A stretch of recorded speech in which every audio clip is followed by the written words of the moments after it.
Am I the a-hole for shouting at my sister while she's on her deathbed? My 26 female sister Nancy, 39 female, and I have had a strained relationship for as long as I can remember.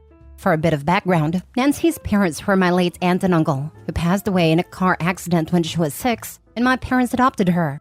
Growing up, I realized that she got more love and care than I did, but I just wrote it off because I didn't want to blame her for her trauma or how she handles triggers. When I was a teen, I got tired of her always needing to trump my accomplishments or be the center of attention. I finished high school when I was 16, and after I received my matric results, my parents planned a big party for me. But the week before, Nancy fell down a flight of stairs, and my party had to be canceled. As I was sitting in the waiting room with my parents, I had an epiphany and realized that a lot of her accidents coincidentally happened when something big was planned for me. A month before my 21st birthday, which was going to be spent on a cruise, she started having dizzy spells, and a few days before, she fell off the roof as she was trying to patch a few leaks. Rightfully, I was upset, and my parents lashed out at me for being selfish when my sister got injured trying to do something to help them. When I graduated my MBA at 22, she got very sick after eating shellfish, which everyone knows she's deathly allergic to. The day after my partner proposed, she got into an accident while driving on a sunny day, with great road conditions, saying that she didn't see a light pole or something. She threw me a surprise engagement party, and guess who accidentally ate prawns and was rushed to the hospital halfway through the party?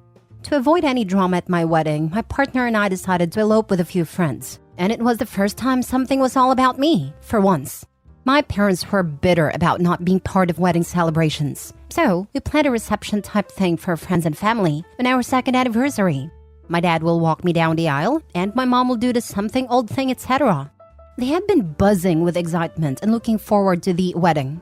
The event is this coming weekend, and guests have already started flying in, as they want to celebrate the whole week and treat it as a reunion of sorts. But like every other big moment of my life, I am writing this post sitting in a hospital waiting room because Nancy apparently had a big psychotic break because her boyfriend dumped her in February. So there is a psychiatrist admitting her for 21 days as he believes she's a danger to herself.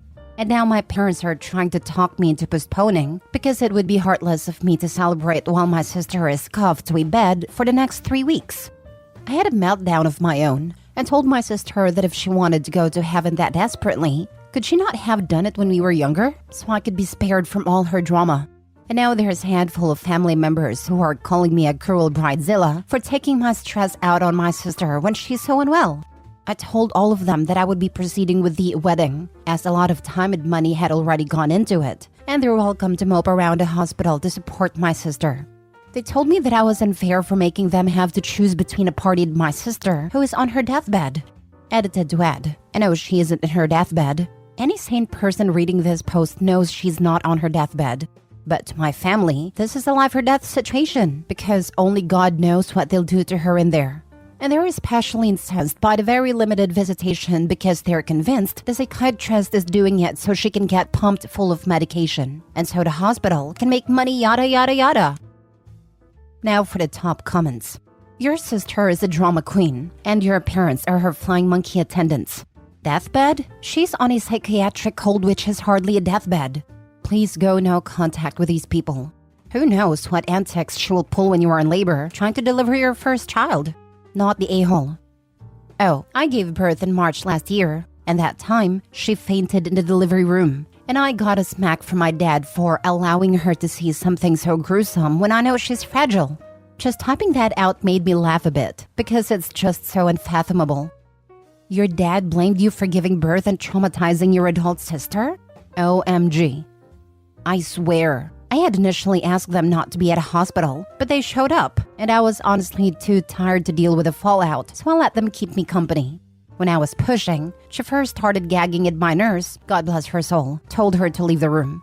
And she fainted outside and all hell broke loose because I apparently did that on purpose. The nurse kicked all of them out and things went smoothly, but my son's birth will forever be tainted by that mess. Next story. Am I the a-hole for not inviting my sister to my wedding because she cried rape on my fiancé? This might be long, but I apologize. My sister Ellie has issues. Not sure which issues, as she's never seen a doctor or been diagnosed.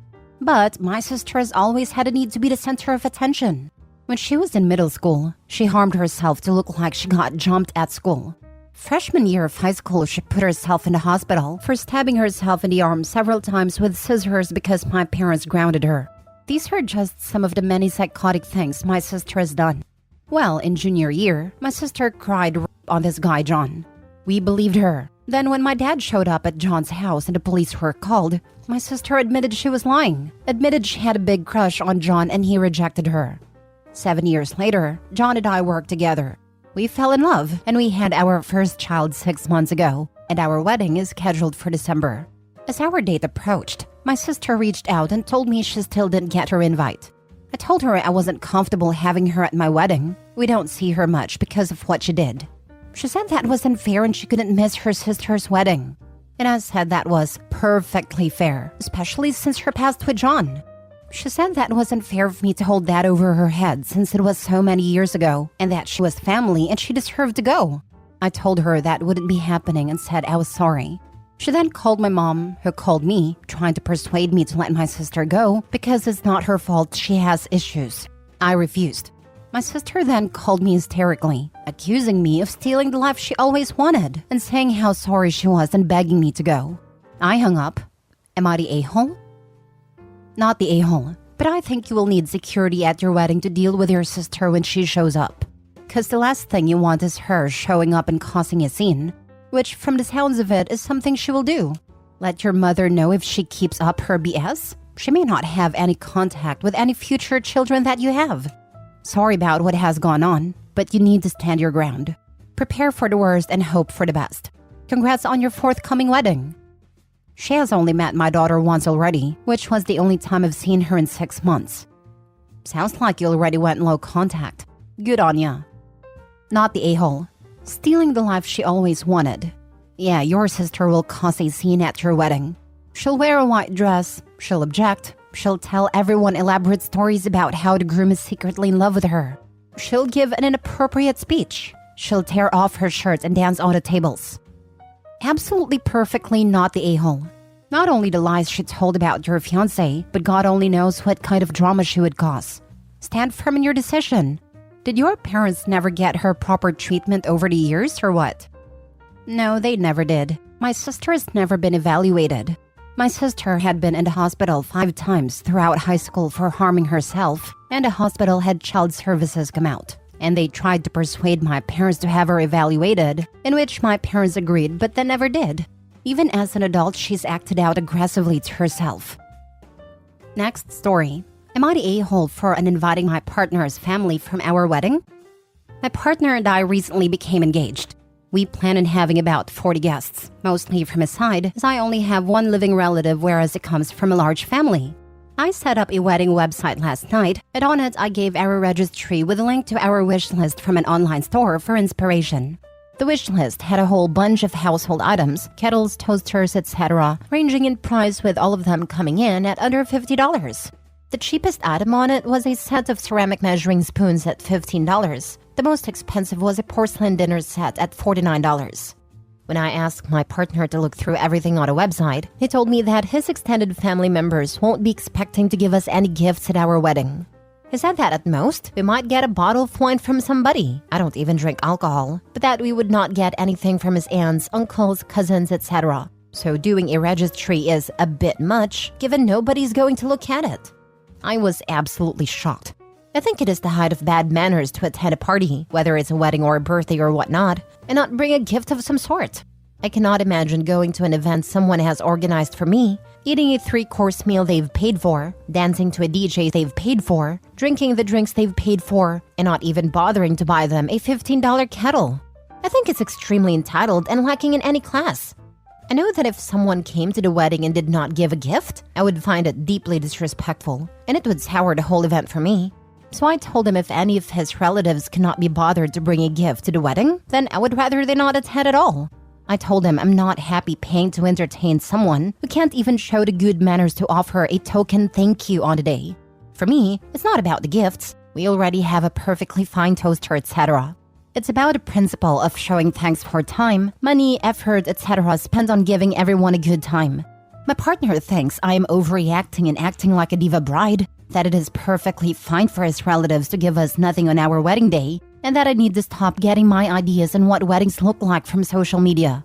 To be clear, his relatives are all local, so there are no associated costs like travel, accommodation, etc. to attending the wedding. They have a spare couple of dollars to buy a measuring jug or whatever. Our wedding, while small, will see all guests receive a free 3-course meal, drinks, disco, and ride home at the end of the night. So, they will all be fully looked after. Am I the a-hole for telling my partner that if his extended family have no intention of giving us a gift at our wedding, then I would rather they don't attend? You're the a-hole. You're not spending that money on them, you're spending it on your wedding. Are you getting married for the gifts, or for the man you have chosen to spend the rest of your life with? How do you think it will affect future relationships with his family if you pull this entitled stunt literally right out of the gates of the marriage? You have chosen this to be your hill, and I fear that you will not make it out. Miss Manners and other advice columnists would agree that you're the a-hole. You are celebrating your union, not collecting entrance fee. It may be disappointing should people choose not to give a token gift, but please don't keep score and turn vindictive. Disinviting them sours all relationships moving forward. No one is actively plotting to disrespect you. So put on a happy face in what should be one of the happiest days of your life. Be generous of spirit and let it go. Why don't you just not have a wedding and elope? Don't waste your money for others to have a good time. If they want to celebrate your marriage, then they can hold a party. If not, just celebrate with your fiancé. But then she wouldn't get any gifts at all. But if she really doesn't care about that like she said in her post, then it shouldn't be an issue. Why would anyone pay for a wedding and catering and a reception place and a DJ and a photographer and a priest and everything, and not bring a gift for the newlyweds? There's no way I'd pay for all that stuff to be taken advantage of. I originally wanted to go to a registry with just my partner, our parents and his siblings, nobody else. Then maybe go for a quiet dinner at our favorite restaurant. It's my partner who wants us to have a big, by comparison, formal wedding with extended family members and so on. Which, I suppose, is part of why I feel so slighted by them not even bothering to give a thank you card. But you don't care if your fiancé feels slighted by you and inviting all his family based on something that hasn't happened yet? This is clearly important to him, but you're willing to uninvite them because they don't meet your expectations? That would irreparably harm their relationship and would be super selfish. Last story. Am I the a-hole for refusing to babysit during brother-in-law's wedding? Me 32 female, husband 34 male. 2 weeks before our 2018 wedding, brother-in-law got drunk during hubby's stag do. Brother-in-law and 2 cousins shared group texts with everyone at a party about me, which were extremely offensive, resulting in an argument between husband and brother-in-law. No one ever apologized. In-laws covered for those involved, said I overreacted. It was just British humor. These comments mocked my appearance, non-Brit accent, family and health issues. I basically ignored everyone from that point on, always polite but distant, and made no attempts at friendship. At Christmas, we announced our pregnancy and due date of August. At the same time, brother-in-law/future sister-in-law announced their wedding date and venue for October 2023. The location is 2 hours from our house. A few days later, mother-in-law asks if I had looked at venue online, which I had. The venue caters to kid-free events. I said to mother-in-law that it looks lovely, but I was concerned about kid-free element and distance from our house since weddings are an all-day thing. Mother-in-law says, "Oh, they're not having a kid-free wedding." We got an invitation in the mail. It's kid-free, which is okay with us.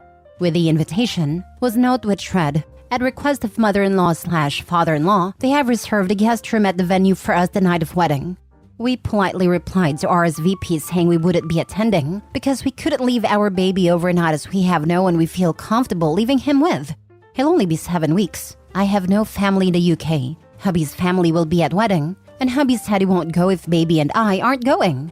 Next day, mother-in-law/father-in-law call upset we aren't attending and say I could spend a day in the room during the wedding because it would look bad if hubby's not there. Hubby told them that was ridiculous to expect me to spend a day in a hotel room with my infant. My father-in-law argued that several cousins had small children and were still attending, but we stood firm. 1 week later, father-in-law announces that a cousin's friend has agreed to watch all the family's kids. 6 kids under 4-year-old, plus our 7-year-old in our home during wedding, since it's closest to venue. We politely declined and explained I just had a C-section 8 days ago. I'm also not leaving my then-be 7-week-old overnight with one stranger and a group of 6 kids. We thought that was the end of it, but 3 days ago got a message from one of the cousins asking to call about wedding. I showed it to hubby, and we forgot about it until yesterday. Cousin's wife called wanting to know what items she should bring for her daughter. Turns out, father-in-law and brother-in-law told family that we aren't attending to keep all the cousins' children. I was mad and told her that was not true. I wasn't running an overnight drop-in service for a bunch of people who didn't even like me. And now in-laws are saying my refusal is embarrassing and makes them and brother-in-law look bad. Brother-in-law is called repeatedly. Several group text participants have left messages to chat. My husband and some families on our side, but others feel like I'm being petty and holding a grudge to ruin brother-in-law's wedding. So am I the a-hole? Not the a-hole, but be prepared they will leave their kids at your doorstep the day of. Don't be home. Plan a trip with your baby and husband. Your husband is doing the only thing that he should do, and that's not going to that wedding. Especially since his family keep disrespecting you, his wife. The sheer audacity. This is genius. Overnight at a hotel nearby and put your phones on Do Not Disturb. Make sure you leave 2 days before the wedding or more. They will try to corner you into accepting. Screw them. Just park the cars down the street and close the blinds so they think you are not home. They just expect you to take care of 6 other kids when you have a new baby and have recently had surgery. They didn't even ask. Not the a-hole. That's why I was so mad. Adding to that, 3 of the 6 kids I've never even seen because they live 8 hours away and only met the parents one time, so it feels really awkward.